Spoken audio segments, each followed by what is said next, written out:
En un mundo maldito, la partida de guerra de los hijos del emperador de Eusebius el Soberbio abre un camino sangriento entre los soldados de la Guardia Imperial que defienden a la condenada población humana. La matanza es demasiado sencilla para Kerbal Khalid, vástago caído de la Tercera Legión, que quiere un desafío mayor y una ambición que se cumple cuando llegan los mejores del emperador. Marines espaciales en armadura blanca y carmesí, dispuestos a dar a Kerbal Khalid la pelea de su vida. No son los muertos de los que me compadezco, sino de los vivos. Aquellos abandonados en el umbral del fin son los que cargan con el peso de la muerte. Ellos son los que tienen que aprender a vivir sabiendo que nada podrá ser como fue. Del lamento por el Fénix, atribuido al primarca Fulgrim, 831 M30. ¿Cuándo lo liberamos? Aquella voz fue la primera que Kryus escuchó desde que había despertado en la prisión de su servoarmadura. Era baja y profunda, como el oleaje del mar contra un acantilado. El sistema de voz de su casco se reactivó con un estallido de estática. La oscuridad continuaba presionando contra sus ojos. Cuando sobrepasemos los límites de la luz del sol, Bóreas dijo una segunda voz, un poco más lejana. ¿Está despierto ahí dentro? Preguntó la primera voz, la del llamado Bóreas. Quizá. Pequeñas descargas de electricidad recorrieron la médula espinal de Kryus. Estaban proporcionando energía a los sistemas de su servoarmadura. Suficiente para devolverle la conciencia y los sentidos, pero no para permitirle moverse. Esa era la intención, por supuesto. En aquel estado su servoarmadura era una prisión tanto como podía serlo cualquier celda, con las fibras de los músculos artificiales paralizadas, sus servos bloqueados. No es Kangba Marwu, pensó, y en un instante los meses de silencio en el gran presidio de Terra quedaron en un segundo plano. Ya no estoy encadenado bajo la montaña. Notaba cómo su armadura comenzaba a vibrar contra su piel, despacio y acompasadamente, como atravesada por un pulso eléctrico. Estoy en una nave, concluyó. Había pasado la mayor parte de su vida en naves, viajando entre guerras a lo largo de las estrellas dispersas, y la sensación de los motores de una nave bajo sus pies le era tan familiar como el latido de sus corazones. Al menos lo había sido hasta que había regresado a Terra, antes de que Kryus, Lord de los Khadoran y veterano de casi 2 siglos de guerra, se hubiera convertido en un legionario de los Manos de Hierro en la Hueste Cruzada. Antes de que se hubieran olvidado de él. La luz alcanzó sus ojos. Cifras de un azul hielo se desplazaron bajo su mirada. Intentó concentrarse en la cascada de datos que se desplazaba, pero descubrió que no era capaz de hacerlo. Las conexiones entre su carne y las prótesis cibernéticas escocían. El emisor de interferencias que habían empleado los custodios para reducirlo había cortocircuitado algunas de las conexiones. Comenzó a inventariar los datos de la situación en la que se encontraba. No tenía armas más allá de su propio cuerpo. Normalmente aquello no sería el peor de los escenarios, pero no tenía control sobre su servoarmadura, y parecía que el suministro de energía era mínimo. Sus partes artificiales funcionaban muy por debajo de los parámetros óptimos. Incluso si pudiese controlar su servoarmadura, su efectividad en combate estaría en un 59% de su capacidad. Eso, claro, basándose en la suposición de que no hubiera ningún otro medio que lo estuviera reteniendo. Y sin olvidar que ya eras demasiado viejo para el frente antes de que te enviaran a Terra, dijo una voz entre sus pensamientos. No olvides ese factor. Y, por último, estaba la cuestión de a qué enemigos tendría que enfrentarse. Rememoró las voces que había oído, analizando mentalmente el tono y el timbre. No localizó marcas sonoras de custodios, pero el rango vocal estaba fuera de la media humana normal. El sonido era más profundo, con una textura nacida de músculos y estructuras biológicas de las que los mortales carecían. La conclusión que se formó en su mente tenía una probabilidad muy baja de error. Marines espaciales. Tenía nuevos carceleros, ¿pero por qué? Irrelevante. El hecho de que fueran marines espaciales era suficiente para sesgar las probabilidades del resultado de un enfrentamiento. Incluso si pudiera moverme muy probablemente sería derrotado, pensó. El odio lo invadió. Odio contra aquellos que habían traicionado al emperador, odio contra aquellos que lo habían encarcelado, pero sobre todo odio contra sí mismo por su propia debilidad. No debería haber sido tan débil como para que su única utilidad fuera ser una figura decorativa. No debería haber permitido que lo aprisionaran. Debería haber estado con el resto de su clan y de su legión cuando cayeron sobre el traidor Horus. Debería, y cortó aquella cadena de pensamientos, conteniéndolos, dejando que su calor lo inundase pero que no entorpeciera su lógica. La verdad de hierro me guía, murmuró para sí mismo. Algo arañó el exterior de su casco. Se quedó paralizado, con los músculos tensos y preparados. Gases a presión silbaron alrededor de su cuello. Los cierres se abrieron con un ruido sordo y su casco se alzó. Sus ojos filtraron la luz que les llegó y su vista se enturbió por unos instantes antes de aclararse. Una amplia cara lo miraba. Una piel morena y marcada de cicatrices cubría unas facciones planas y de gruesos músculos. Era la cara de uno de los mejores del emperador, la cara de un marine espacial. Una estrecha tira de pelo corto recorría el centro del cráneo del guerrero, y un par de ojos oscuros se concentraban en los de Kryus sin pestañear. Kryus devolvió la mirada, sus lentes índigo incrustadas en una cara dividida entre la carne escarificada y la ceramita cromada. Se encontró sentado en un trono en el centro de una plataforma escalonada de piedra. Unas cadenas le recorrían el cuerpo, enganchadas a los grilletes de sus muñecas y fijadas a unas argollas en el suelo. Las paredes de la sala eran negras, suaves y moteadas de cristales que brillaban a la luz de unas esferas luminosas. Los estandartes colgados mostraban en sus telas oro, negro y escarlata agujeros de bala y quemaduras. El techo abovedado era un mosaico de teselas blancas y negras que formaban el emblema de un puño cerrado.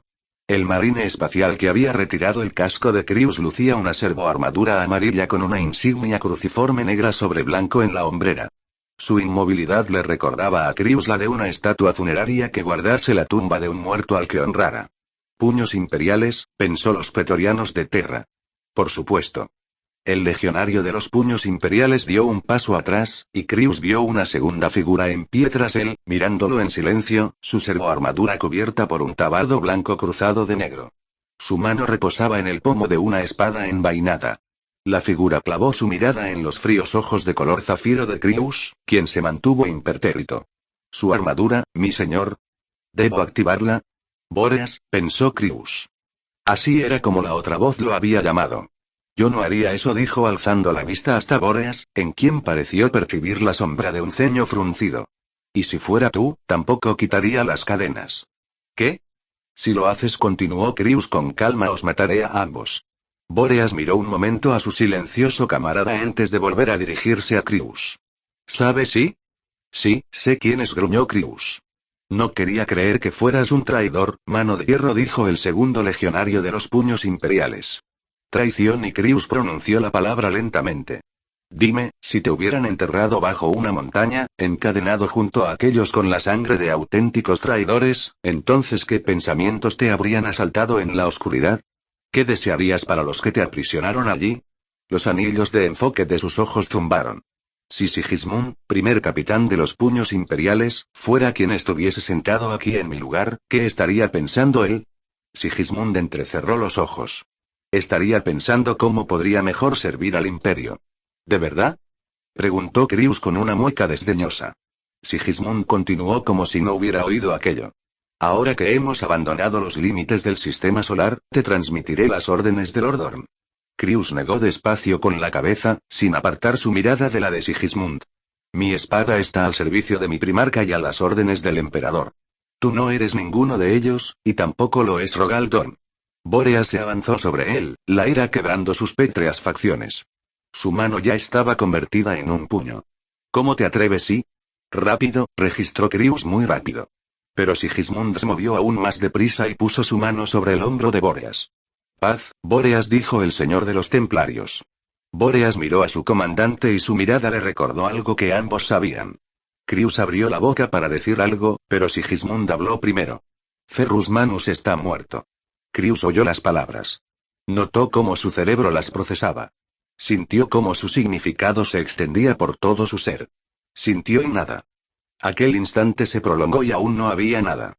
No podía sentir su servoarmadura pegada a la piel, ni el escozor de los ojos artificiales cortocircuitados, ni el pulso de la sangre en sus músculos.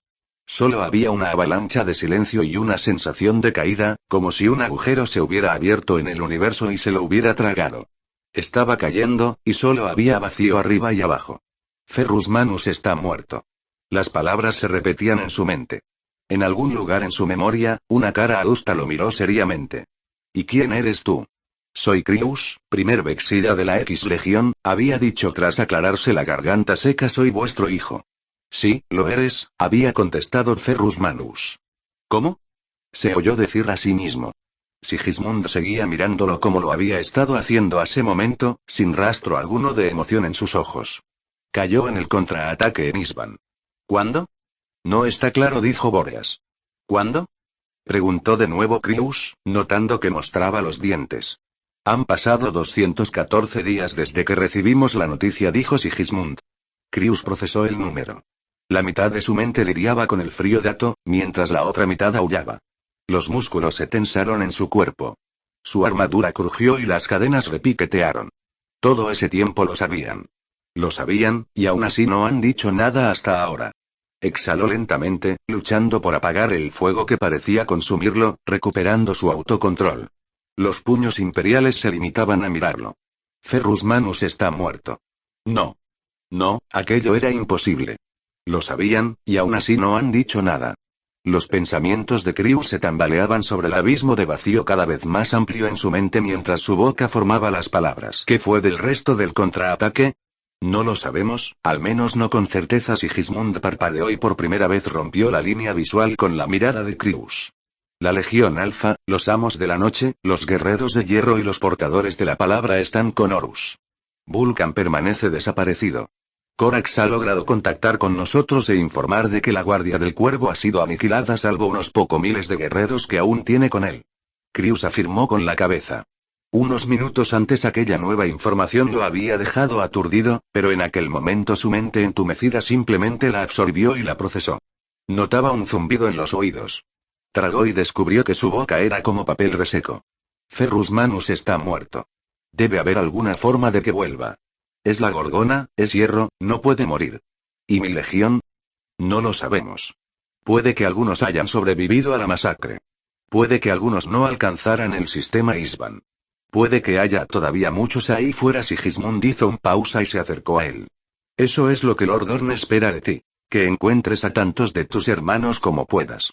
Ferrus Manus está muerto. Nos ha fallado. Ha roto el vínculo de hierro. Ha caído y nos ha dejado para que vivamos sin él. Y después. Los traerás de vuelta a Terra. Para una última defensa. Krius escuchó el vaciedad en su propia risa. ¿Unos pocos contra la tormenta que se avecina? Sí, dijo Sigismund, y Krius vio algo en los azules ojos del legionario, un reflejo de algo oscuro y vacío, como una sombra en un pozo. ¿Aceptas tu papel en esto? Krius apartó la mirada. Sus ojos emitieron una serie de clics mientras estudiaba las cadenas que lo apresaban, cada marca dejada en su queja. El aire sabía a piedra fría, lubricante de armas y blindaje. Ferrus Manus está muerto. Volvió a mirar a Sigismund y asintió. Sigismund desenvainó su espada. Krius reparó en las negras cadenas que rodeaban la muñeca del templario y que vinculaban el arma a su brazo. La energía crepitó sobre la hoja, y por un segundo vio los rayos danzar en las pupilas del puño imperial.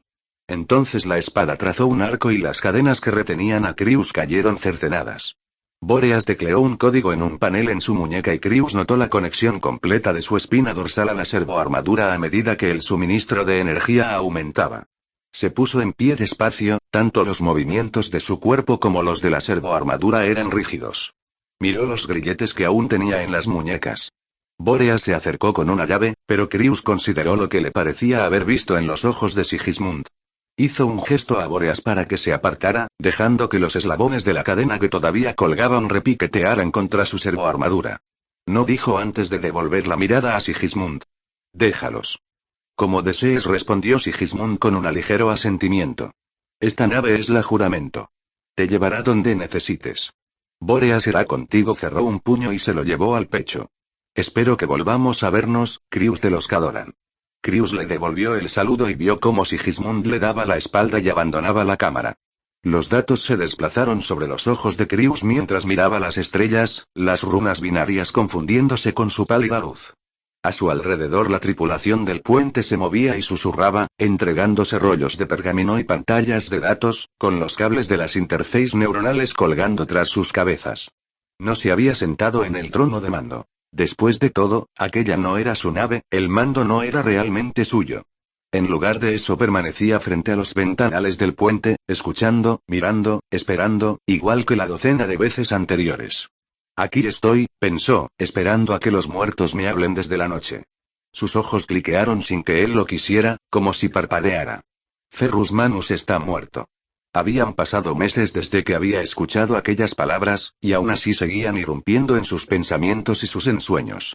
Krius se había mantenido despierto desde que dejaran el sistema solar, había permanecido en el puente del juramento cuando habían emergido de la disformidad, escuchando la canción de la nave cuando había atravesado el velo de vuelta del reino de más allá.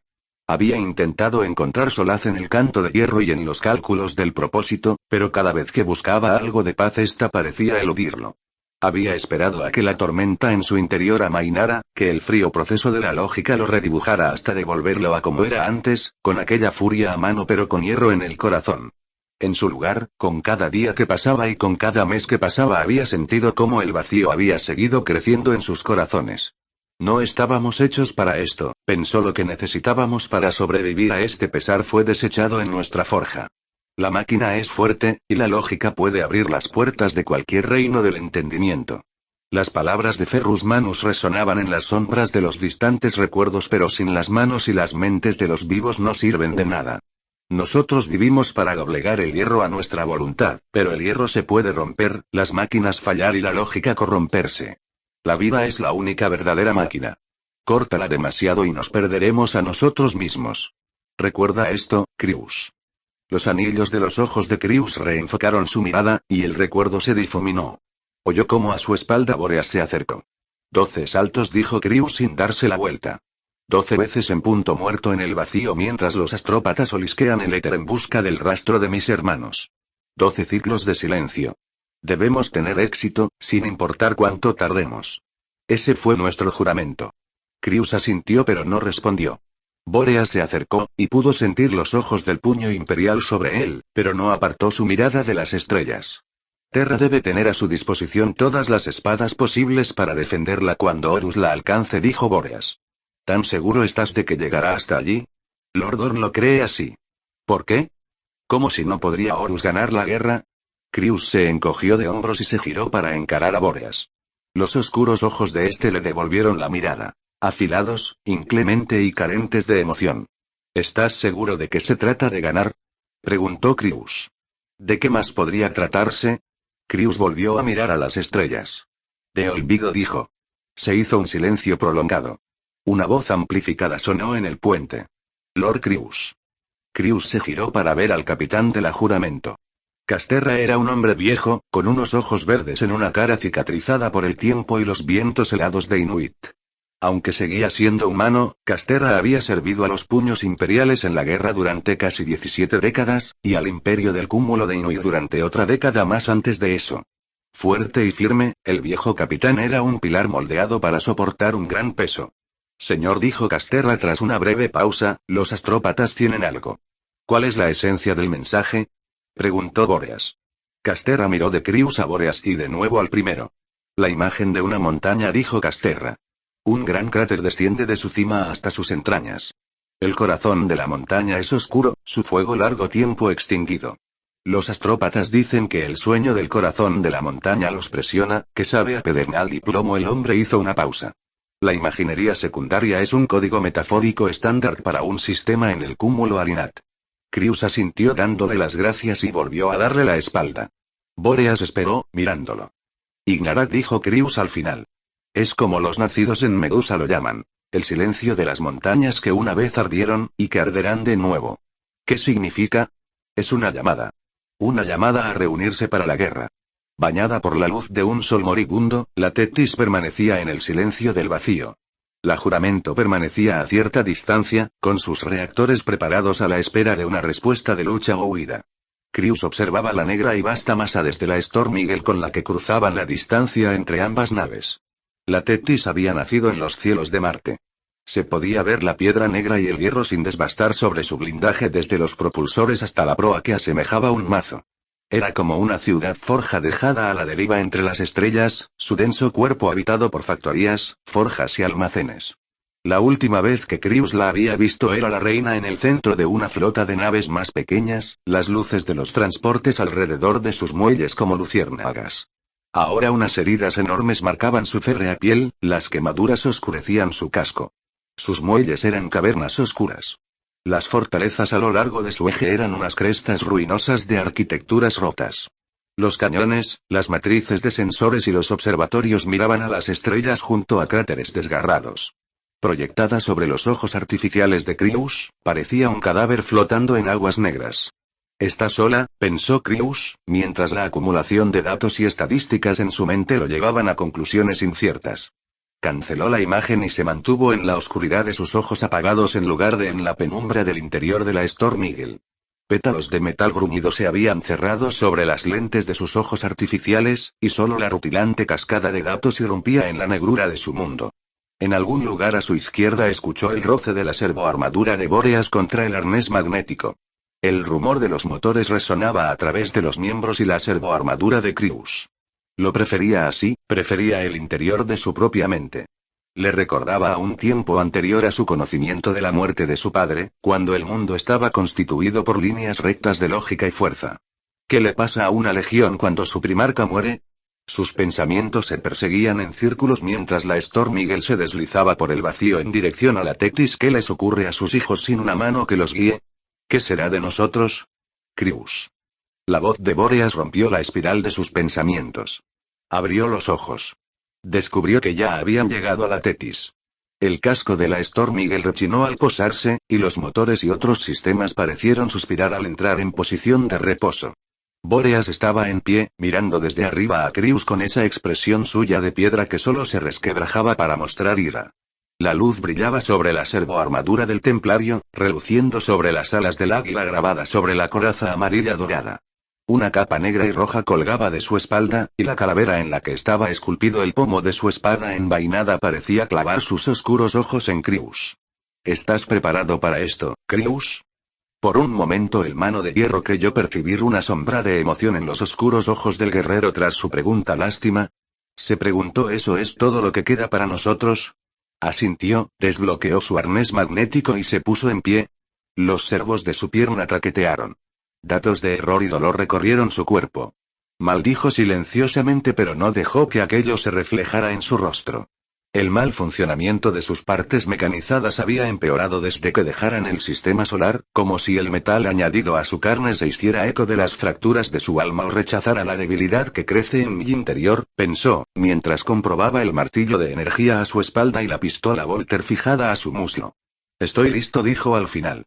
Se giró para encarar la rampa de la Storm Eagle que se abría. Sus ojos se oscurecieron para atenuar el brillo de la luz que entró por la apertura. Su nave de desembarco estaba en mitad de un círculo de luz en lo que por lo demás era una oscura caverna. Giró la cabeza, comprobando aquel espacio resonante que se extendía en la oscuridad en todas direcciones. Naves de asalto cubrían la cubierta, silenciosas y frías, con los cascos dañados. Stormvirus y Thunderaux entremezcladas con otra docena de tipos. Reconoció los colores de los salamandras, los amos de la noche, la guardia del cuervo, regimientos del ejército imperial y del Mechanicum, todas apiladas como en la gruta de unos saqueadores. El aire era como el aliento de un horno abierto. 12 figuras los esperaban. Los ojos de Kryus las recorrieron rápidamente, y sobre las arañadas y abrasadas placas negras percibió las marcas de 5 clanes diferentes de los manos de hierro. Cada servoarmadura parecía haber sido reparada una y otra vez, aumentando su masa en cada iteración. Kryus no reconoció a ninguno de aquellos legionarios, pero había pasado casi una década desde que había viajado a Terra, y las 100.000 caras de la legión podrían haber cambiado en tanto tiempo. Soy Kryus, dijo, y escuchó el eco de su propia voz. Una vez jefe de los Cadoran, y emisario solar de Ferrus Manus, hizo una pausa y luego un gesto indicando a Bóreas. A mi lado está Bóreas, templario de la 7ª Legión. Vengo con noticias y órdenes de Rogal Dorn, pretoriano de Terra. Los manos de hierro no contestaron ni se movieron. Kryus frunció el ceño. ¿A quién hablo, hermanos? Yo soy Athanatos, contestó una voz mezclada con estática. La cara del que habló era una calavera de hierro negro con una rejilla perforada en lugar de boca. Una brillante luz azul ardía fríamente en las cuencas de la calavera. Unos cables que partían de la gorguera de su servoarmadura penetraban en su pericráneo. La misma estaba compuesta por una mezcla de patrones y diseños fundidos alrededor de su portador pero sin cohesión entre sí. Kryus registró los detalles de los hombros cargados, las armas acopladas y los pistones visibles a través de las placas fracturadas de los brazos y las piernas. Gotas de humedad se condensaban sobre el blindaje mellado, como si lo hubieran rociado de lluvia. Conozco tu nombre, Kryus de los Cadoran, añadió Athanatos. Estuve bajo tu mando en Yerronex. Pocos te creían ya entre los vivos. Krius navegó por los registros de legionarios y las imágenes en su memoria hasta que encontró la cara de un sargento de ojos gris acero. Si no hubiera sido por el nombre, nunca habría pensado que se trataba del mismo guerrero. ¿De qué clanes compañías sois? Preguntó. De lo que fuimos, nada queda. Athanatos hizo una pausa con la estática resonando en el filo de sus palabras, hermano. Krius repasó de nuevo el círculo de manos de hierro. ¿Y estos que están contigo? De nuevo le llamó la atención su inmovilidad. Como la de Athanatos, sus servoarmaduras relucían por la humedad. ¿Por qué hace tanto calor? Se preguntó. Los pocos que regresaron de los campos de la masacre, dijo Athanatos. Ahora todos somos de la Tetis. ¿Estuvisteis en Isban V? El silencio duró unos largos latidos. Sí, Krius de los Cadoran. Estuvimos allí. La voz de Athanatos crepitaba a través de la rejilla. Y en Gagia, y en Sacrisan, y en Agronis. Esos lugares me son desconocidos. Son lugares de batalla, lugares de venganza y de muerte para los traidores, dijo otro de los manos de hierro que permanecía cerca de Athanatos. Krius lo miró. Su cara estaba al descubierto y no mostraba marca de implantes, pero el hierro estaba en sus ojos. Entradas de interfaz tachonaban su servoarmadura, y unos cables colgaban de la base de su cráneo como una capucha de serpientes. Tenía los finos labios apretados y las líneas de su frente estaban partidas por los remaches que indicaban su tiempo de servicio. Soy Fidias, dijo como respondiendo a una pregunta que Krius iba a hacer. Soy el comandante y el guardián de la Tetis. Algo parpadeó en su mirada, quizá una breve llamarada de emoción. Es bueno ver a otro de nuestros hermanos entre los vivos. ¿Cuántos de vuestra legión están con vosotros? Preguntó Bóreas.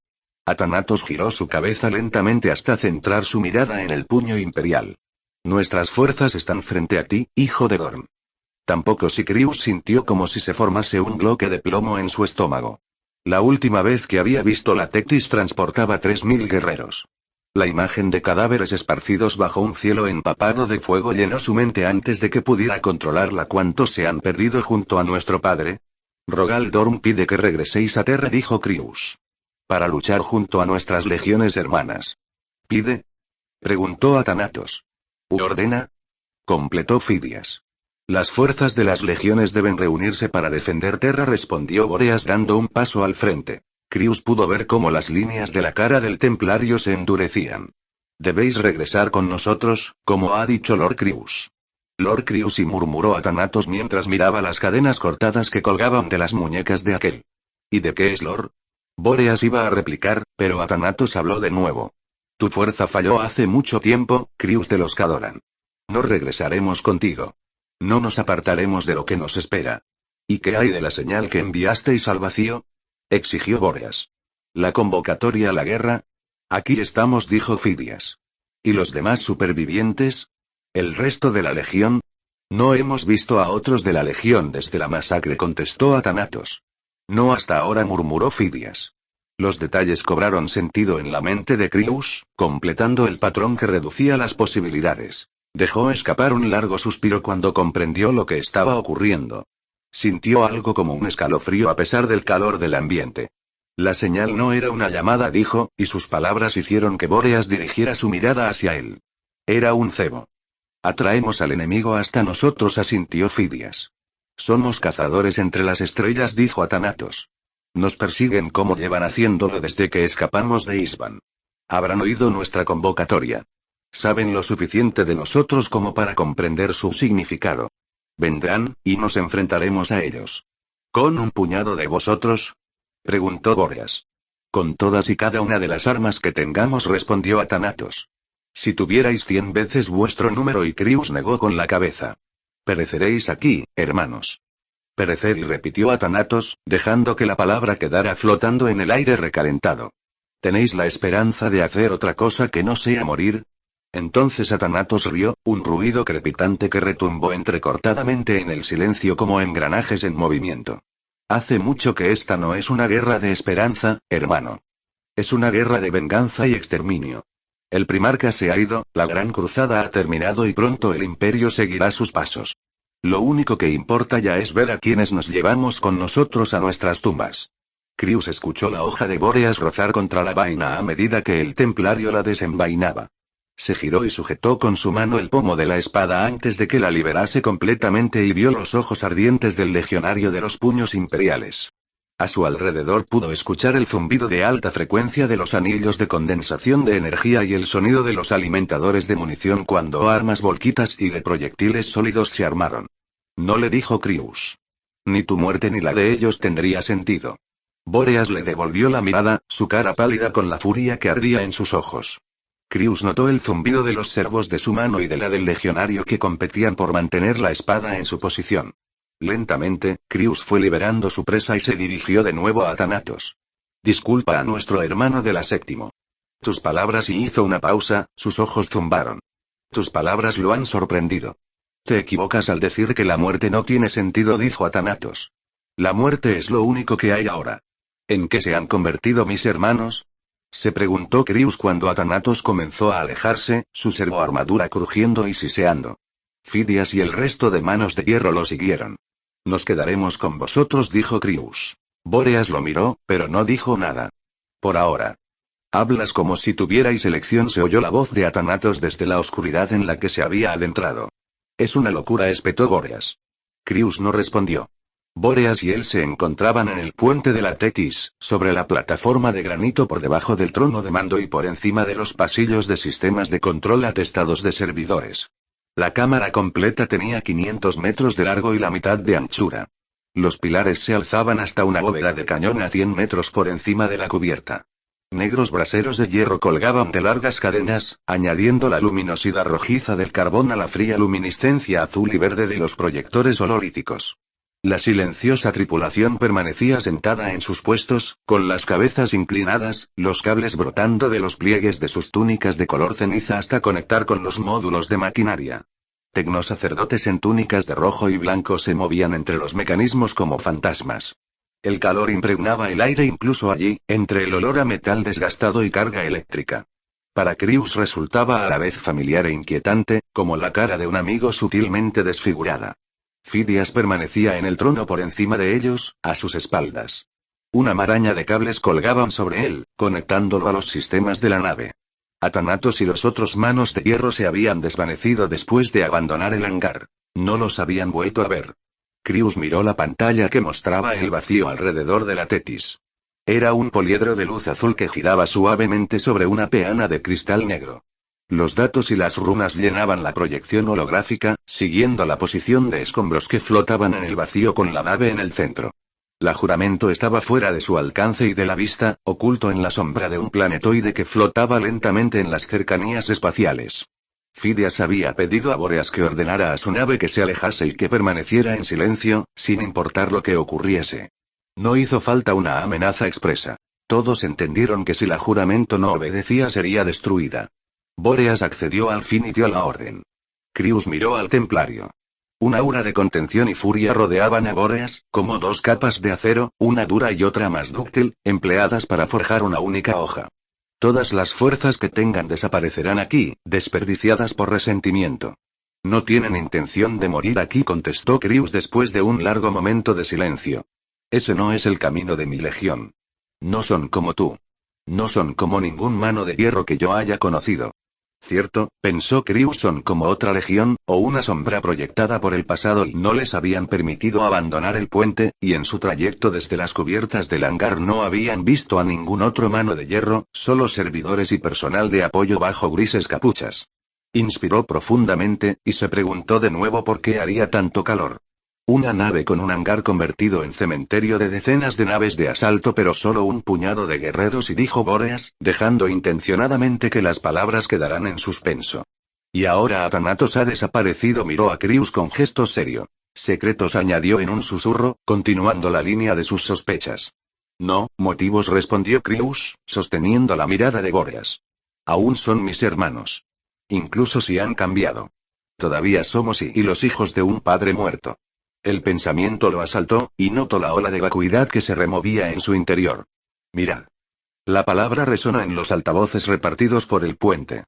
Krius despejó sus pensamientos a la vez que alzó la cabeza hacia el trono de mando. La voz de Fidias volvió a llenar el aire. Ahí vienen. Krius miró la pantalla hololítica. En el borde de la proyección brotaron unas runas rojas que indicaban naves enemigas. Los nombres empezaron a formarse sobre ellas. Hijos de Horus, dijo Bóreas. Ni siquiera se esfuerzan por ocultar su bando. Quieren que sepamos quiénes son, dijo Fidias.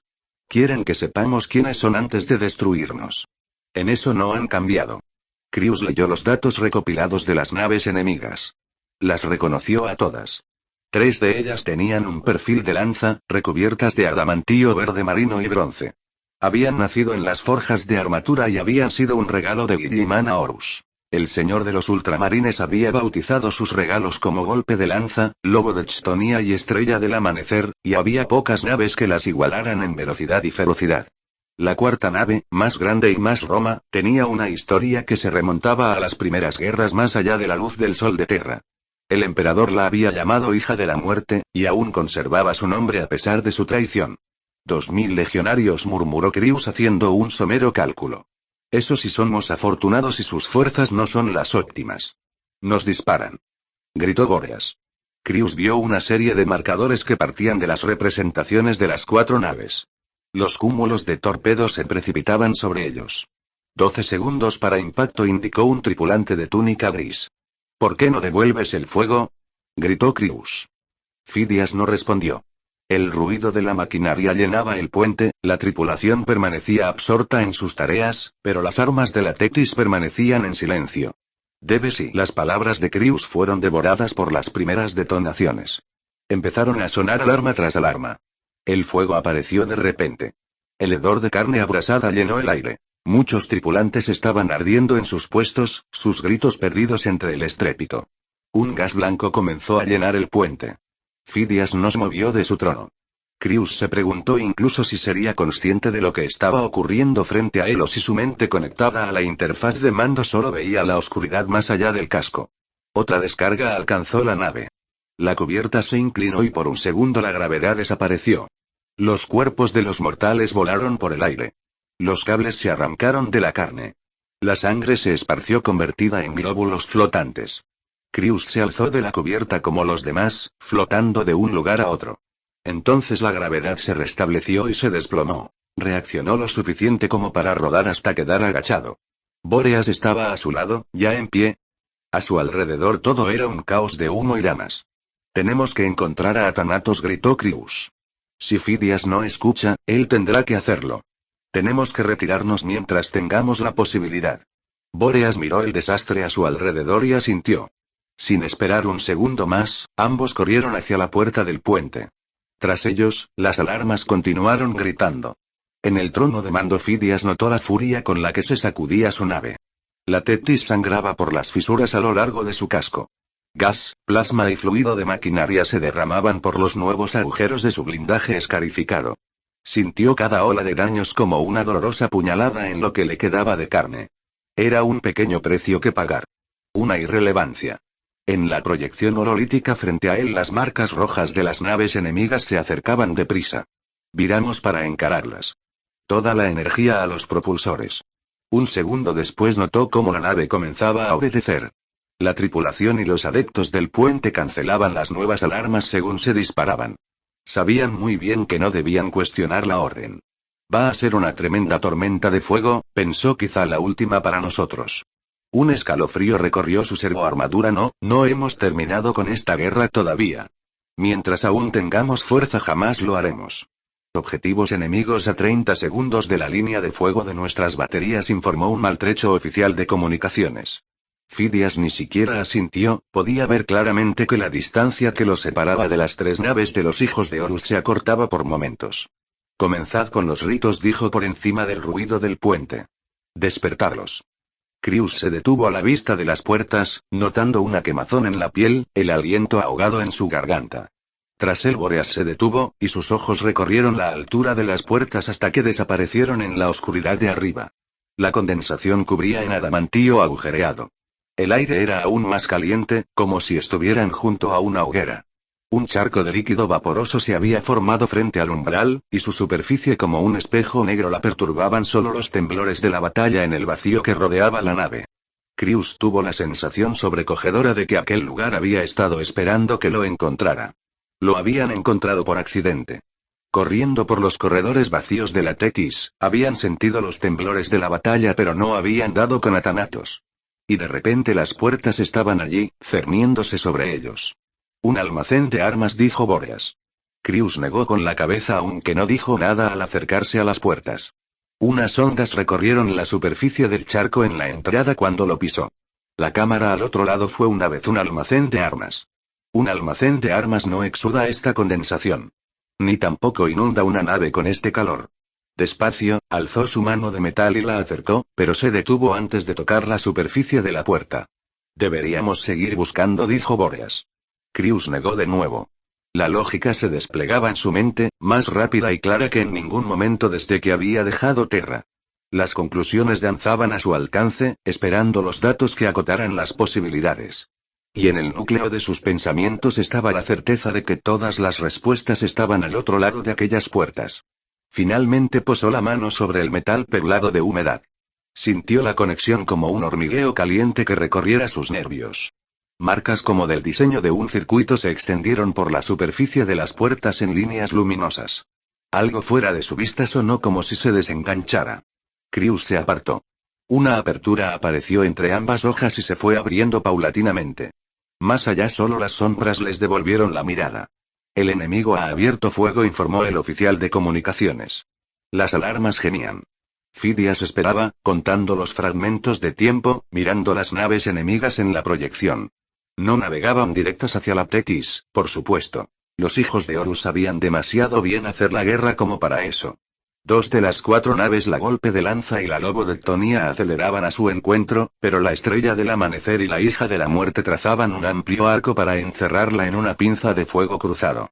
Buscaban someter a la Tetis con torpedos y acercarse lo suficiente como para abordarla. Fidias estaba seguro de ello. Los hijos de Horus seguían siendo lobos en su interior, por mucho que el tiempo y la traición los hubiera cambiado. En aquel mismo momento se comportaban como lobos, acosando a su presa como una manada antes de lanzar el golpe mortal.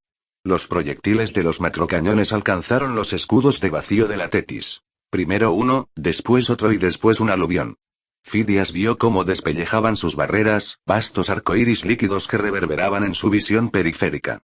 Un globo de plasma de 100 metros de diámetro golpeó la proa de la nave, que se estremeció a la vez que perdió una sección de su blindaje.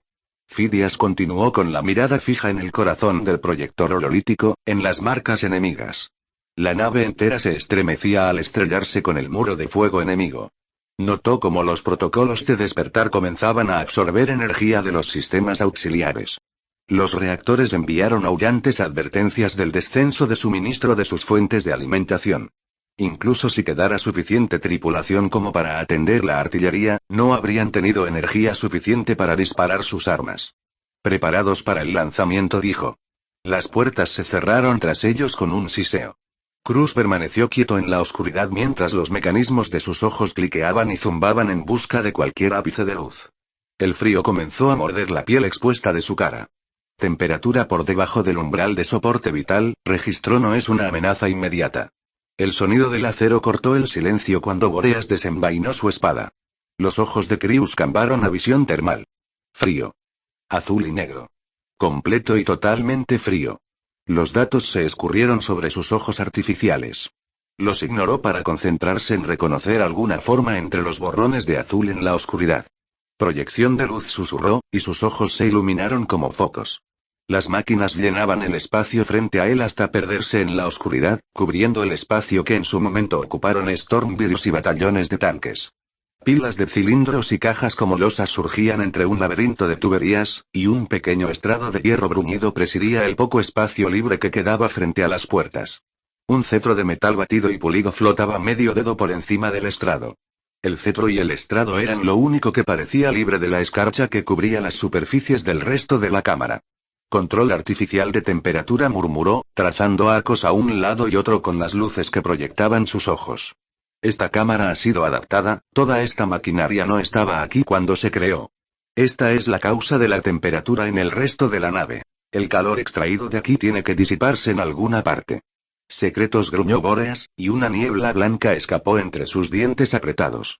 Krius inspiró prestando atención por vez primera al sabor del aire estancado. Trazas de lubricante industrial y antiséptico llenaron sus receptores olfativos. Los engranajes de enfoque de sus ojos zumbaron sin que fuera consciente mientras sus procesos lógicos lo acercaban a ciertas conclusiones. Se adentró más en la cámara, escuchando cómo las articulaciones de sus miembros artificiales y de su servoarmadura chirriaban en aquel frío. Con cuidado, pasó al lado del estrado. La máquina más cercana pareció cernirse sobre él, brillante en su piel de hielo. Estaba ligeramente apartada de las demás, como un general a la cabeza de su ejército. Gruesos coágulos de fluidos congelados cubrían los puntos en los que los tubos y tuberías se conectaban con la parte superior y los lados de la máquina. Krius alzó la mano, extendió sus dedos metálicos y tocó su superficie. El metal repiqueteó sobre el metal. Los sensores táctiles enviaron información a su mente. Una estructura de adamantío con trazas de plata y otros elementos desconocidos. Un profundo latido pareció transmitirse a sus dedos. Movió la mano, desplazando los dedos sobre el metal hasta apartar la escarcha que cubría un panel de vidrio. Se detuvo, y después dio un paso atrás. Podía ver algo a través de la pequeña ventana que había abierto en el hielo. ¿Qué es eso? La voz de Boreas surgió y se desvaneció en la oscuridad. Los cálculos se desarrollaban en la mente de Krius, siguiendo caminos de inferencias y posibilidades, formando conclusiones. Es una tumba, dijo, su voz un seco susurro. Lentamente alzó de nuevo la mano y limpió el resto de la escarcha del vidrio. Sus ojos derramaron luz al espacio más allá de él. Una calavera de hierro le devolvía la mirada. La mente de Krius quedó paralizada. Los datos aún caían en cascada sobre sus ojos, pero ya no era capaz de prestarles ninguna atención. Un zumbido resonaba en sus oídos. La forma congelada de Athanatos lo miraba desde aquella crisálida de hielo. ¿Tenéis la esperanza de hacer otra cosa que no sea morir? Le pareció oír su propia pregunta resonando en su mente, y a Athanatos respondiendo desde los pozos de la memoria. Esta no es una guerra de esperanza, hermano. Es una guerra de venganza y exterminio. Y con ese recuerdo vino la inevitable inferencia de los datos acumulados. Resurrección cibernética, susurró la lógica en su mente. Athanatos está muerto. Todos están muertos. Regresaron de su sueño para recibirnos cuando llegamos y volvieron a su abrazo. Han girado las llaves de él. No, la palabra sonó demasiado débil en sus labios. No, está prohibido. Nuestro padre nos prohibió abrir esas puertas. Ferrus Manus está muerto. Krius no podía moverse. Sus pensamientos eran un naufragio, sus ojos miraron los féretros que se prolongaban en la distancia bajo sus mortajas de escarcha. Había cientos de ellos. La cubierta tembló bajo sus pies. Un pedazo de hielo quebrado cayó desde el alto techo. La Tetis estaba en medio de la esfera de batalla. La muerte es lo único que hay ahora. La cubierta volvió a sacudirse. Unas luces azules se encendieron a lo largo de la cámara, y un crujido seco resonó cuando el hielo del féretro se partió. De las rejillas y las tuberías se proyectaron gases. Krius siguió mirando, sus ojos aún encendidos. Boreas activó su espada. Con el siguiente crujido que sonó, Athanatos salió de su ataúd. El metal de la cubierta resonó bajo sus pisadas, con pistones en lugar de músculos. Sus armas se desprendieron de las capas de hielo cuando se armaron. Se detuvo, sus articulaciones respirando vapor, sus servos cliqueando. Entonces miró a Krius, con aquellos ojos de llamas azules. Ahora ya ves, Krius, dijo la voz de Athanatos que crujía como cuando se parte el hierro congelado. Extendió su desactivado puño de energía para alcanzar el cetro del estrado. Krius pudo ver las runas megusinas grabadas en cada uno de sus cilindros, cada una proyectando ahora su propio fulgor fantasmal. Casi podía saborear las energías exóticas vinculadas a su núcleo. Ahora ya comprendes. Fidias podía sentir cómo su carne se estremecía en simpatía con la nave cada vez que los cables de la interfaz le transmitían el dolor de la Tetis. Tenía sangre en la boca y más sangre coagulándose en el interior de su armadura. Debilidad, se dijo entre dientes y se forzó a concentrarse. La golpe de lanza y la lobodectonía habían pasado disparando junto a la Tetis y ahora estaban virando bruscamente, sin cesar el fuego. Los turboláseres alcanzaron su popa, abriendo profundos cortes en sus entrañas. La estrella del amanecer y la hija de la muerte se acercaban, sus baterías frontales y dorsales golpeando los flancos de la Tetis. Fidias tuvo la impresión de que la carne de su cuerpo alrededor de los enchufes de los implantes se estaba cociendo. Todo pasaba como debía pasar, y a la vez pasaba de forma totalmente errónea. Las naves de asalto estaban preparadas, los torpedos de abordaje dispuestos en los tubos de lanzamiento, pero los muertos despertados aún no los habían llenado. En esos momentos debería estar ya asaltando las cubiertas de las naves de la 16 Legión. Pero se habían retrasado, o el proceso de reanimación había fallado. Athanatos debería haber invocado a los demás de su profundo sueño. Fidias intentó contactar con él, pero por respuesta solo obtuvo estática. Necesitaba lanzarlos, necesitaba que golpearan a las naves atacantes ya. No tenía armas. Toda la energía la había redirigido a los sistemas que mantenían el sueño de los muertos y a los motores para enviar la Tetis al combate. Notó cómo se le nublaba la visión. Luchó contra una pegajosa oleada de bruma mental. Necesitaban tiempo. Con que lograran sobrevivir un poco más y ascendamos por encima de ellos, ordenó. Junto al esfuerzo de los motores comenzaron a llegarle cúmulos de informes. Si lograban trazar un arco por encima del plano de ataque, después podrían dejarse caer en medio de la tormenta de fuego cuando el despertar se hubiera completado. Al menos tendrían ese momento de venganza. Su mente comenzó a recalcular. Todavía podían hacerlo. Podían, y una descarga sincronizada de la estrella del amanecer y de la hija de la muerte golpeó la espina central de la Tetis. La onda de choque recorrió toda su superestructura. Las cúpulas del casco exterior saltaron en pedazos. Torretas de cientos de metros de altura se desprendieron y flotaron por el vacío como astillas de una lanza rota. Fidias clavó los dedos en los brazos del trono, negándose a caer. Podía saborear algo quemado, algo en el interior de su cuerpo había reventado y se cocinaba en el calor de los conectores mecánicos. Sus ojos se centraron en la esfera de combate que se desplegaba en el proyector hololítico, concretamente en la pulsátil marca verde de la Juramento, oculta todavía en la sombra del planetoide, aparentemente olvidada por todos. Necesitaban tiempo, sin importar el precio, o sus muertes no servirían de nada. Con un gruñido de esfuerzo, abrió un canal de comunicación de larga distancia. Ayudadnos, dijo con una voz seca a través de unos labios ensangrentados. Por un segundo nada cambió. Después la Juramento comenzó a moverse. Las lecturas de sus reactores indicaban que avanzaba, acercándose al perímetro de la esfera de batalla. Aceleró, sus motores ardiendo como soles capturados. Fidias vio todo aquello, y aún así supo que no sería suficiente. Sus enemigos seguían fuera del alcance de las armas de la Juramento. En el mismo momento en que pensó aquello, la golpe de lanza viró, su inercia haciendo que se desplazara lateralmente en el espacio mientras fijaba sus cañones en la Tetis. Sus lanzas hicieron arder el metal del casco trasero. El metal derretido brotó como lágrimas de los impactos, y las placas de blindaje comenzaron a brillar mientras el fuego las devoraba cada vez más profundamente. ¿Qué habéis hecho? La voz de Krius resonó claramente en el aire helado, por encima incluso del fragor de la batalla. Athanatos no contestó. En lugar de eso se giró y se quedó mirando las filas de féretros cubiertos de hielo. Entonces Krius lo sintió. Un temblor en el aire, como un aliento cargado de estática. Abrió la boca para decir algo, pero Athanatos se adelantó y habló primero, con la masa de su cuerpo envuelta en los ruidos de pistones y engranajes. La lógica falla al final. ¿Te has dado cuenta de ello? El flujo puro de datos y razonamientos. Después de un tiempo simplemente se seca. Sigues intentando comprender, reconciliarte con la realidad de lo que ha ocurrido. Pero no hay nada que entender, no hay reconciliación que alcanzar. Habéis y la vía del hierro, la lógica de la máquina. Se suponía que debían hacernos fuertes, elevarnos por encima de la carne. Athanatos hizo una pausa, y cuando volvió a hablar había rabia en su voz eléctrica y muerta.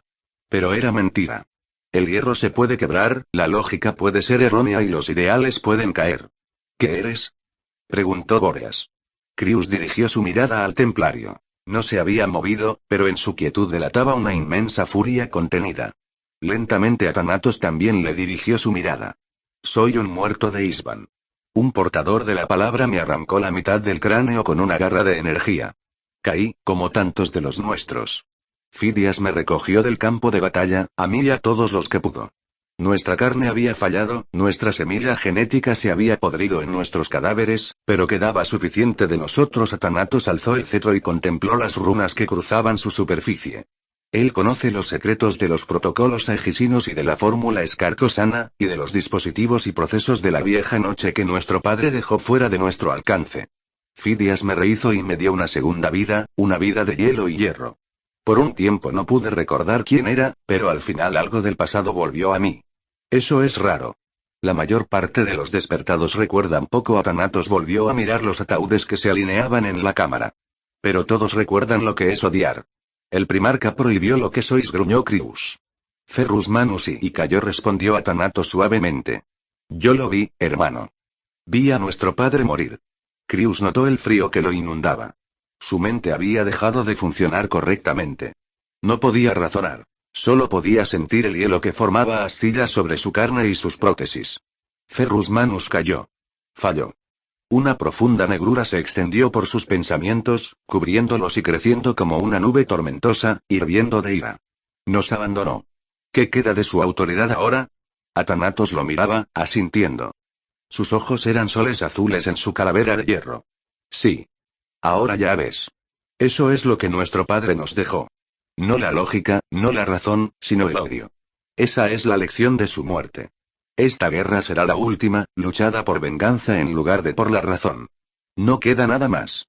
Ni las órdenes ni los juramentos significan nada ya. Sabes que es verdad, Crius. No puedes negarlo. Yo digo que es traición. Rugió Bóreas. Crius vio un borrón de rayos y metal forjado cuando la espada del templario trazó un arco. La hoja golpeó la mano de Thanatos clavándose profundamente, arrancando sangre y aceite. El cetro cayó sobre la cubierta. Bóreas trazó otro corte, girando la espada para cortar la pierna del legionario de los manos de hierro. Thanatos cayó, y Bóreas alzó la espada sobre su cabeza para descargar el golpe final. Crius se abalanzó sobre él sin pensar, cerrando sus manos sobre los antebrazos del puño imperial. El templario no se detuvo ni por un momento, sino que giró sobre sí mismo con la velocidad de un latigazo. La fuerza del tirón arrancó a Crius del suelo y lo lanzó por los aires. Golpeó contra el suelo. Rápidamente rodó sobre sí mismo y empezó a incorporarse, pero se encontró con un pie blindado descendiendo sobre su pecho. Hereje. Escupió Bóreas. Crius escuchó aquella palabra, notó cómo lo cortaba por dentro a la vez que la bota de Bóreas aplastaba su coraza. La onda del golpe resonó por todo su cuerpo, pero mientras vio cómo Thanatos intentaba hacerse con el cetro. Bóreas se dio la vuelta, su espada dejando tras de sí una estela de relámpagos. No. Gritó Crius. Logró levantarse y arrojarse sobre Bóreas. Lo embistió con el hombro y cayeron juntos. Crius notó cómo el campo de energía de la hoja del templario abrasaba el barniz lacado de su servoarmadura. Golpearon la cubierta con el sonido de algo que se parte. Bóreas inmediatamente comenzó a girar bajo su cuerpo, todavía aferrando su espada. La cubierta temblaba. Toda la cámara temblaba. Bóreas lanzó un puñetazo con su mano libre que alcanzó la cara de Crius como un mazazo, destrozando la cuenca de metal de su ojo izquierdo, cegándolo momentáneamente. El templario se libró de él, rodó por la cubierta y se puso en pie sin que su espada se hubiese desactivado ni un segundo. Caeré aquí, pensó Crius como nuestro padre, caeré bajo la hoja de un amigo perdido. Miró a los fríos e inclementes ojos de Bóreas, e inesperadamente sintió un alivio recorrer su cuerpo. En su mente, los engranajes rotos de la lógica permanecían en silencio. La espada de Bóreas crepitó con el hambre de ejecución. Se alzó por encima de Crius, brillando como la fracción de una tormenta, y cayó sobre él. Thanatos surgió de la neblina con un rugido de pistones, golpeando contra el costado izquierdo de Bóreas. El impacto hizo dar una vuelta al templario. Crius sintió cómo el frío se extendía por su interior, como si el hielo que se derretía en la cámara estuviese refugiándose dentro de su cuerpo. El tiempo pareció convertirse en un lento goteo, en un latido que prolongara su desvanecimiento. Vio cómo Thanatos afianzaba los pies para ejecutar un segundo ataque, y se dio cuenta de que, muerto o no, su hermano no sobreviviría. Thanatos era tan rápido como solo puede serlo un marine espacial, pero Bóreas lo era más. El puño imperial convirtió su desequilibrio anterior en un giro con el que imprimir velocidad a un golpe. El filo de su espada cortó a través de los cables y pistones bajo el brazo de su oponente. Crius vio un líquido negro crepitar en la luz azul. Thanatos comenzó a moverse para aferrar el arma, pero Bóreas ya había sacado su espada y volvía a recobrar su guardia. Crius se puso en pie. El dolor se arrastraba en sus músculos. La sangre caía de él. El frío devoraba su pecho. Avanzó un paso, aferrando el martillo que llevaba a la espalda. Bóreas lanzó una veloz estocada. La punta de su espada alcanzó la servoarmadura debilitada bajo el brazo de Thanatos. Crius notó cómo el mazo de activaba en sus manos. La oscuridad nublaba su visión. Bóreas liberó la hoja de su espada atravesando completamente el pecho de Athanatos. Crius rugió. Bóreas se giró, y sus ojos se cruzaron. El golpe del martillo de Crius despedazó la placa pectoral de Bóreas y lo levantó del suelo. El templario golpeó la cubierta, y no se levantó. Tambaleándose en medio del zumbido de servos maltratados, Crius miró a Athanatos. El otro legionario estaba tirado en el suelo, su torso abierto, mostrando los componentes de metal que repiqueteaban entre la carne quemada por el frío de su pecho. La sangre y el combustible formaban un oscuro espejo a su alrededor. Crius escuchó los mecanismos de sus propios ojos que intentaban enfocar la imagen. La cubierta tembló, y súbitamente aquel frío entumecedor de su interior se extendió a todo cuanto lo rodeaba. Bajó la vista y vio el oscuro fluido que le cubría el torso y las piernas, salpicando a cada latido desde una amplia herida entre sus costillas. La cubierta pareció alzarse, pero en realidad fue él quien cayó de rodillas. Se encontró con la mirada moribunda de Athanatos. No había pesar ni pena en aquellos ojos. Los muertos deben caminar, dijo Athanatos con aquella voz ahogada cargada de estática. Por venganza. Nosotros recordamos. Los muertos recordamos, y su voz y su aliento se difuminaron en un zumbido eléctrico. Sus ojos se fueron apagando lentamente hasta arrojar un último destello de desafío desde sus profundidades. Luego se quedaron vacíos. Crius giró la cabeza despacio. Su visión no era más que una bruma de bloques pixelados. Podía notar el vacío en su interior, el vacío que había estado allí desde que escuchó que su padre había muerto. Se hacía más grande a cada instante, abriéndose para recibirlo. El dolor y el entumecimiento competían en cada lento movimiento. El cetro permanecía sobre la cubierta donde había caído de las manos de Athanatos, su sangre manchando las runas luminosas. Crius alcanzó el dispositivo, lo agarró y lo levantó. Sentía como si estuviese aferrando un relámpago. Ferrus Manus está muerto. Sus ojos ya no podían enfocar, pero sus dedos recorrieron las runas grabadas a lo largo del cetro. Y nosotros también lo estamos. Giró cada cilindro, cada anillo. Somos espectros que vagan por una tierra muerta. Sus dedos encontraron el botón de activación. Y lo único que nos queda es la venganza. Tras él otro de los féretros se abrió con un crujido de hielo partido. Después otro, y otro. Figura desastrada tras figura desastrada, aquellas sombras fueron poniendo los pies sobre la cubierta. Crius notó la pulsación del cetro antes de que se escurriera de entre sus dedos. La oscuridad corrió a arroparlo. Era cálida y sabía a hierro, como el metal sacado de un fuego, como carne y sangre. La última cosa que vio, antes de que la noche se cerrara sobre él, fue a sus hermanos muertos marchar a la guerra, con el hielo cayendo a su paso. La Tethys dio una vuelta, sus motores forzándose por clavarse en el vacío y recuperar cierto control. Muy cerca, tras ella, las naves enemigas se cernían sobre su presa. Las oscuras bocas de los hangares se abrían a lo largo de sus cascos, pero mientras sus hermanas alcanzaban la distancia de abordaje, la estrella del amanecer y la hija de la muerte seguían disparando. Los proyectiles de los macrocañones martillaban sobre el casco externo, y el plasma abría las heridas que dejaban, preparando el acceso para los guerreros que esperaban en las cápsulas de desembarco Greatclaw y en las naves de asalto. Estaban muy cerca ahora, todo aquel enfrentamiento comprimido en una esfera de batalla de no más de 1000 kilómetros de diámetro. Para los hijos de Horus, la muerte de la Tethys era inevitable, pero en el momento en que iban a dar la orden de abordar la nave herida, la situación cambió. La Juramento apareció como un puñal arrojadizo. Una hoja de luz partió de la nave de los puños imperiales y alcanzó de pleno a la estrella del amanecer. Sus escudos de vacío se colapsaron, explotando como burbujas de agua oleaginosa. La Juramento disparó de nuevo, acelerando simultáneamente. Los distribuidores de plasma en el interior del casco de la nave enemiga estallaron, inundando compartimentos con la energía de un sol. En sus salas de máquinas, miles de gargantas gritaron mientras su carne ardía. La estrella del amanecer se estremeció. Sangrando fuego en la oscuridad, vivo para responder con sus armas. Medio drenada de energía, a la Juramento le quedaba un arma por disparar. En la alta torre de su puente, el capitán Castera asintió hacia el servidor rodeado de cables que aguardaba su orden. Lancen los torpedos. Los misiles se deslizaron por el vacío, sus propulsores activándose en el momento en que entraron en el frío espacio, alejándolos de la Juramento. Cada uno del tamaño de una espiral de habitáculos, aquellas cabezas explosivas eran un regalo del sacerdocio del Mechanicum de Marte al propio Rogaldon. La estrella del amanecer arrojó a su alrededor una muralla de cargas con las que interceptarlos. Torpedo tras torpedo explotaron antes de alcanzar su objetivo. Hasta que uno logró atravesar aquella contramedida y se incrustó en el flanco de la nave, hundiéndose profundamente en sus entrañas. La nave continuó virando, rodeada de la neblina de metal flotante y el parpadeo residual de los escudos caídos. Entonces el vórtice de la cabeza explosiva detonó en una espiral de luz de neón y rugiente oscuridad. La estrella del amanecer prácticamente se desintegró, su casco fragmentándose bajo las fuerzas antinaturales liberadas en su interior.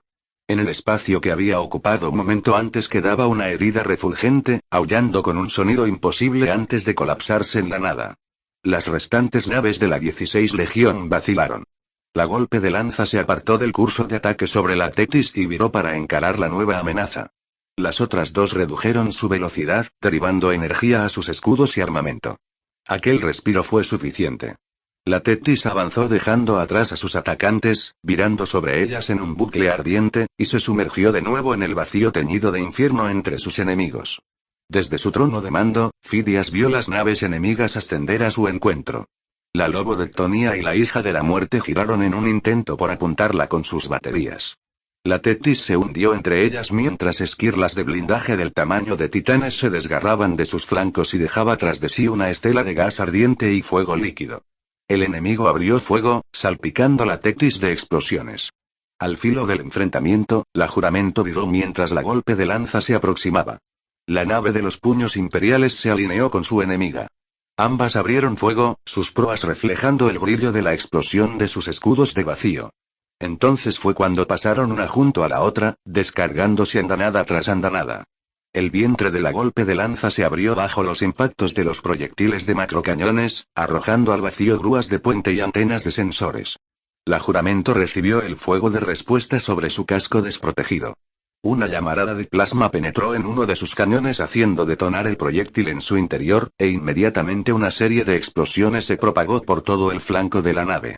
Comenzó a vagar a la deriva en una espiral, sus motores aún impulsándola incluso mientras los fuegos de las cubiertas la devoraban desde dentro. En el puente de la Tetis, Fidias oyó las últimas señales emitidas por la Juramento en silencio. A su alrededor los servidores y la tripulación seguían concentrados en sus tareas, murmurando en medusino y en impasible canto binario. En el interior de su mente veía claramente los datos que le enviaba la nave. Las marcas de daños eran una borrasca de un rojo profundo. Los indicadores de los motores parpadeaban insistentemente. Sabía lo que todo aquello significaba. Casi podía sentirlo en su propio cuerpo. Estaban al borde de la muerte, por dentro y por fuera. Pero ya no importaba. Podía oírlas, las voces de los muertos que se alzaban. Algunas monótonos sonidos emitidos por la carne, otras murmuradas en código máquina. Los muertos marchaban a la guerra, y eso era todo lo que importaba. Cientos de ellos derramándose desde el helado corazón de la Tetis para llenar las desvencijadas naves de asalto y los torpedos de abordaje. Fidias esperó, notando cómo lo bañaba el oleaje de los gritos de su nave y los susurros de sus hermanos. La Tetis cortó el espacio entre la Lobodectonía y la Hija de la Muerte. Ambas naves liberaron nuevas descargas de energía. La Tetis se estremeció, y los gritos binarios llenaron el aire en medio del hedor del metal abrasado. En el amasijo de cables de su trono, Fidias notó los sistemas de la nave pulsar con rabia. Dejó que aquel sentimiento lo inundase también, desconectando el resto de sensaciones. Las naves enemigas estaban tan cerca que si hubiesen disparado de nuevo se habrían alcanzado la una a la otra. Lanzamiento, dijo. La nave respondió. Sus motores se apagaron. Sus retropropulsores se encendieron, luchando contra su inercia. Las compuertas que daban al vacío se abrieron a lo largo de sus flancos y su vientre, liberando un enjambre de naves al espacio que se precipitaron sobre los cascos de sus enemigos. Las explosiones de plasma hicieron hervir mamparos, las cargas de vórtices de gravedad trituraron placas de blindaje, y las naves de asalto se congregaron sobre las brechas como moscas sobre una herida sangrante. Los primeros manos de hierro muertos se encontraron con los hijos de Horus en las cubiertas de artillería de la Lobodectonía. Los cadáveres de la tripulación cubrían el suelo junto a las líneas de munición, ahogados y machacados por la descompresión provocada por las explosiones. Unas llamaradas oleosas temblaban en las bolsas restantes de atmósfera. Los manos de hierro avanzaron, con sus armas escupiendo muerte. La cubierta temblaba bajo sus pesados pasos. Las compuertas de seguridad al otro lado de la cubierta se abrieron y trajeron consigo el olor del humo. Los hijos de Horus entraron en apretadas cuñas, con pesados escudos de infantería formando una sólida pared. Disparaban según cargaban, los proyectiles de Volter cortaban el aire, impactaban en servoarmaduras y detonaban. El primer legionario de los Manos de Hierro cayó, su cuerpo reforjado despedazado por múltiples explosiones. Entonces sus hermanos respondieron al unísono. Rayos volquitas y de plasma iluminaron la oscuridad con un brillo de neón. Las figuras blindadas desaparecieron bajo las llamas de falsos soles. Los escudos golpearon contra servoarmaduras, saltaron chispas donde se encontraron dientes de sierra y ceramita. Los Manos de Hierro recurrieron a hojas, martillos y disparos de energía a quemarropa. Los muertos murieron de nuevo en silencio, los sonidos de sus finales robados en aquel vacío sin atmósfera. Pero los muertos no dejaban de emanar de la Tetis. Para cuando los Manos de Hierro se hicieron con el control de las cubiertas de artillería ya habían establecido una docena más de cabezas de puente a lo largo de la Lobodectonía. Los hijos de Horus empezaron a mermar, retrocediendo en círculos cada vez más pequeños. En el vacío, tanto la hija de la muerte como la Lobodectonía se deslizaban por el vacío siguiendo sus últimas trayectorias. Dentro de la primera los Manos de Hierro alcanzaron la ciudadela de Mando, docenas de ellos irrumpiendo en las torres y bastiones que rodeaban la cúpula del puente. Los hijos de Horus contuvieron el avance de los Manos de Hierro con murallas de fuego de supresión antes de lanzar un contraataque. Los exterminadores vadearon un pantano de casquillos vacíos y cuerpos apilados, con las llamaradas de las bocas de las armas y de los campos de energía reflejándose en sus servoarmaduras de verde mar. Por un momento pareció que los guerreros de la hija de la muerte devolverían a los muertos al vacío. El azar acabó con aquella posibilidad. Moribunda y con los Manos de Hierro recorriendo su interior, virando para acometer de nuevo contra la Tetis, la Lobodectonía disparó sus torpedos. Quizá fue un error, quizá pánico o quizá el mal funcionamiento de los sistemas de una nave que estaba siendo desgarrada desde dentro. Disparó a ciegas, y los torpedos se repartieron por entre las naves que bailaban en círculos en el vacío. Uno impactó sobre el casco superior de la Tetis y derramó un manto de llamas sobre sus torres arruinadas. El resto alcanzó a la hija de la muerte en sus motores e hicieron estallar el depósito principal de plasma. La explosión prácticamente la partió en dos. Empezó a trazar círculos en el vacío, fuera de control. Los Manos de Hierro siguieron luchando incluso mientras la nave a su alrededor se desintegraba. En la Lobodectonía los Manos de Hierro alcanzaron al final las cubiertas de los reactores y extinguieron el ardiente corazón de la nave de guerra, convirtiéndola en un lugar oscuro y silencioso. Enfrentada a la muerte de sus hermanas, la golpe de lanza huyó hasta los límites del sistema y se sumergió en la disformidad. Privada de la aniquilación total de sus enemigos, la Tetis permaneció quieta junto a las naves destruidas como un depredador que se dispusiera a alimentarse de sus víctimas. Con su misión cumplida, los muertos que aún caminaban regresaron a la Tetis y al abrazo del frío olvido. La voz llegó a Krius a través de sueños de hielo. Despierta. Primero vino el dolor, como siempre. Empezó en su pecho y se extendió por los restos de su carne, quemando como ácido. Después el hierro despertó. Y luego, más dolor, apuñalándolo por dentro, estridente y afilado. Por un momento interminable pudo sentir cada pistón, servo y fibra de su cuerpo, pero no fue capaz de moverlos. Estaba atrapado una vez más, apresado por el peso muerto del metal al que estaba vinculado. La sangre comenzó a palpitar a través de su carne y la energía fluyó por sus miembros, latiendo como un tambor lejano. Los sonidos inundaron sus oídos. El repiqueteo de la maquinaria, el roce de herramientas, el murmullo de los servidores dedicados a sus tareas. Y luego, más dolor, y esta vez no se disipó. Los impulsos de golpear, de gritar, de librarse del hierro surgieron en él y necesitó de toda la fuerza de voluntad que le quedaba para no enloquecer. Entonces el momento pasó. Su cuerpo volvió a ser suyo de nuevo. La visión volvió, primero una nube de ruido blanco cayendo en la oscuridad como nieve. Después formas, después colores, y después una cara que reconoció. Es la hora, dijo Fidias. Krius asintió. Un relámpago de dolor le recorrió la espina dorsal. Ferrus Manus está muerto. Como siempre, la verdad se alzó en su mente tan clara y tan cruda como la primera vez que oyó aquellas palabras. Primero vacío, después la aniquiladora negrura del pesar, después la ira más roja que la sangre, y al final el odio. Frío, ilimitado y tan oscuro como el hierro colado, el odio adquirió forma hasta convertirse en una necesidad, en un motor. El odio acabó con todas las demás emociones y pensamientos, desconectándolos de su mente al juzgarlos como sistemas redundantes. Solo el odio quedó, bañado en la luz del dolor. Dio la espalda a Fidias y miró al círculo de manos de hierro que permanecían en pie frente a él empuñando sus armas, sus ojos fríos cuando encontró su mirada. Volvió a mirar a Fidias. Estamos lo suficientemente cerca del sistema solar, dijo el comandante de la Tetis. Krius no contestó. Comenzó a caminar, y sus hermanos lo siguieron en silencio. Bóreas alzó la vista hacia Krius. La piel sobre los duros huesos de su cara estaba más pálida y la carne era más delgada que cuando habían dejado Terra. El templario llevaba una túnica negra en lugar de su destrozada servoarmadura, y unas cadenas enlazaban unos gruesos grilletes en sus muñecas y tobillos con el collar de adamantío que rodeaba su cuello. Los eslabones de las cadenas repiquetearon cuando se enderezó. Sus heridas claramente le dolían, pero sanaría y viviría. Su cara no mostró emoción alguna, pero Krius percibió un reflejo de algo en lo profundo de sus ojos. Su mente procesó las posibilidades de lo que podía significar. Ira, pena, resolución, reconocimiento. Las desestimó todas por irrelevantes. El hangar estaba tan silencioso como cuando habían llegado meses atrás.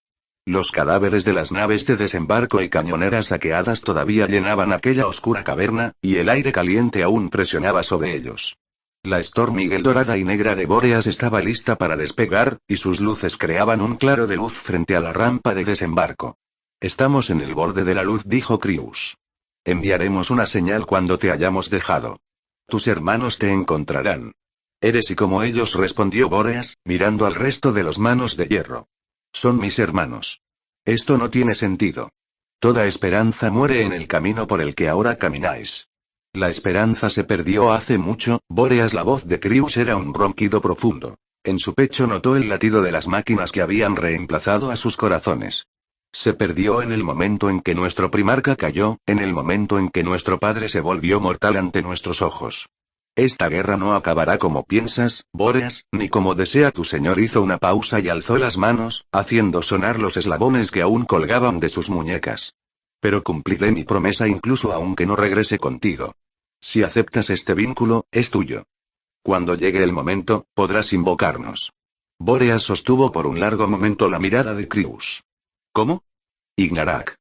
El silencio de las montañas que una vez ardieron, y que arderán de nuevo. Envía ese mensaje junto con una palabra. Si todavía sobrevivimos te oiremos, y responderemos. Bóreas no dijo nada. Sus rasgos estaban de nuevo cerrados y endurecidos, su expresión era ilegible. Krius dio un paso atrás, dispuesto a abandonar la cámara. Los dos manos de hierro que custodiaban a Bóreas lo dejaron en la rampa de la Storm Eagle, y Krius escuchó al servidor piloto murmurar algo a la nave en la lengua de las máquinas. Desde lo alto de la rampa, Bóreas giró la cabeza hacia Krius. ¿Qué palabra? Krius se detuvo y miró al templario. En la llamada, ¿qué palabra te invocará? El pesado aire caliente del hangar se removió cuando los motores de la Storm Eagle comenzaron a aumentar su potencia. Despierta, dijo Krius. En la rampa, Bóreas permaneció un momento rodeado por el viento artificial antes de darle la espalda.